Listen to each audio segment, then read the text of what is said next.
اكتشفت ان انا ما خلصتش حاجه، اكتشفت ان انا لسه عندي رساله طويله، انا مكمل الى ان تنتهي الحياه.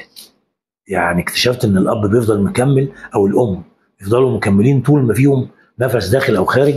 هم مهمومين باولادهم، وبعد كده مهمومين باولاد ولادهم، ومهمومين بحياتهم وعلاقتهم الزوجيه وبعلاقتهم الاسريه وبعلاقتهم في شغلهم.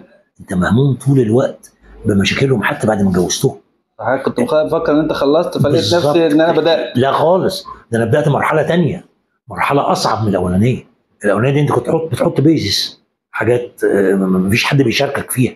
انما بعد كده لا، ده انت بتشوف مشاكل بنتك وفي زوج بيتدخل في المشاكل دي وله راي وله في بتتدخل في حما صعب ولا لا خالص خالص، لا لا لا خالص.